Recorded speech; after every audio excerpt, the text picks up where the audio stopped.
Halo, nama saya Christian dari kelas 9C. Hari ini saya akan menjelaskan tentang Provinsi Papua.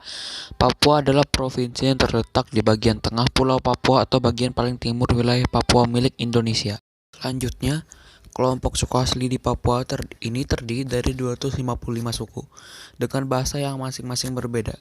Suku-suku tersebut antara lain Ansus, Amungme, Asmat, Ayamaru, diami daerah Sorong, Bauzi, Biak, Dani, Empur, Hatam, Iha, Komoro, Meyak, Moskona, Nafri, Sentani, Souk, Waropen, Wamesa, Muyu, Tobati, Enggros, Korowai, dan Fuyu.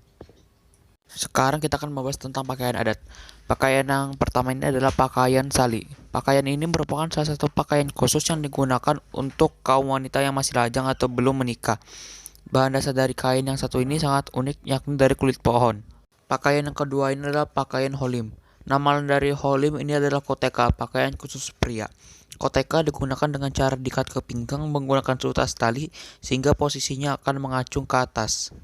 Pakaian yang ketiga ini adalah pakaian yokal. Umumnya pakaian yokal ini hanya terdapat di daerah Papua Barat. Pakaian yang satu ini adalah pakaian yang digunakan oleh kaum wanita yang sudah menikah. Selain itu, pakaian ini tidak diperjualbelikan karena merupakan sebuah simbolis masyarakat Papua yang menggambarkan kedekatannya dengan alam. Pakaian keempat ini bernama rok rumbai. Rok rumbai adalah pakaian yang paling umum untuk masyarakat Papua, di mana rok ini bukan hanya digunakan oleh kaum wanita tetapi digunakan juga oleh kaum pria. Biasanya rok rumbai dilengkapi dengan hiasan kepala seperti hiasan berupa ijuk, bulu burung kasuari, atau anyaman daun sagu. Selanjutnya kita akan membahas rumah adat. Rumah ini bernama rumah Honai. Salah satu yang unik dari masyarakat Papua adalah laki-laki dan perempuan yang telah dewasa tinggal secara terpisah. Untuk laki-laki dewasa, mereka tinggal di sebuah rumah yang disebut dengan Honai. Biasanya Honai dapat kamu temukan di kawasan lembah atau pegunungan. Sekarang kita akan membahas tentang alat musik. Alat musik ini bernama tifa. Tifa merupakan alat musik khas Indonesia bagian timur, khususnya Maluku dan Papua. Alat musik ini bentuknya menyerupai kendang dan terbuat dari kayu yang dilubangi tengahnya. Ada beberapa macam jenis alat musik tifa seperti tifa jekir, tifa dasar, tifa potong, tifa jekir potong, dan tifa bass. Bahasa daerah yang ada di Papua yaitu antara lain ada Gum, Afilaup, Aframa, Airo, Airoran, Ale, dan Ahmad Hamid. Selanjutnya kita akan membahas tentang upacara adat. Upacara yang pertama ini adalah Pesta Bakar Batu.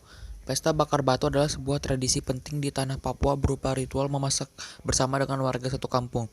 Tradisi ini disebut bakar batu karena prosesinya yang benar-benar membakar batu hingga panas membara, lalu ditumpuk di atas makanan yang akan dimasak. Yang kedua ada upacara war. Suku Biak merupakan salah satu suku dari ratusan suku adat yang tersebar di berbagai daerah di Papua. Masyarakat suku Biak begitu dikenal masih memegang tradisi adat istiadat yang kuat sebagai upaya mempertahankan warisan nenek moyang secara turun-menurun. Salah satu tradisi yang masih melekat pada kepercayaan tradisional orang Biak adalah war. War dapat diartikan sebagai upacara adat yang berhubungan dengan kehidupan religi suku Biak.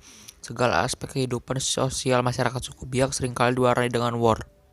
Yang ketiga ada tradisi Iki Palek. Iki Palek ada tradisi yang berkabung masyarakat suku Dani dengan memotong satu ruas jari sebagai ungkapan kesedihan atas meninggalnya orang terdekat yang disayang. Tradisi ini biasanya hanya dilakukan oleh kaum wanita saja, meskipun kadang ada laki-laki yang melakukan sebagai bentuk kesedihan. Yang keempat ada tradisi Nasu Palek. Nasu Palek adalah tradisi berkabung masyarakat suku Dani dengan memotong sedikit daun telinga sebagai bentuk penghormatan dan belang sungkawa atas anggota keluarga yang meninggal dunia. Tradisi ini biasanya dilakukan oleh kaum pria. Yang kelima ada tradisi Snapmore. Snapmore adalah sebuah tradisi menangkap ikan bersama-sama menggunakan jaring atau kalawai yang biasa dilakukan oleh masyarakat suku Biak. Kegiatan ini biasa dilakukan di air laut yang dangkal pada saat air surut yang ditandai dengan angin timur dan curah hujan yang dominan. Yang terakhir adalah kesenian suku Asmat. Bagi suku Asmat, seni ukir kayu adalah bagian dari kehidupan sehari-hari yang diwariskan dari generasi ke generasi. Mengukir menjadi tradisi kehidupan dan ritual yang terkait erat dengan spiritualitas hidup dengan penghormatan terhadap nenek moyang. Ketika suku Asmat mengukir, mereka tidak sekadar membuat pola dalam kayu tetapi memberikan juga nilai spiritualitas dalam hidup.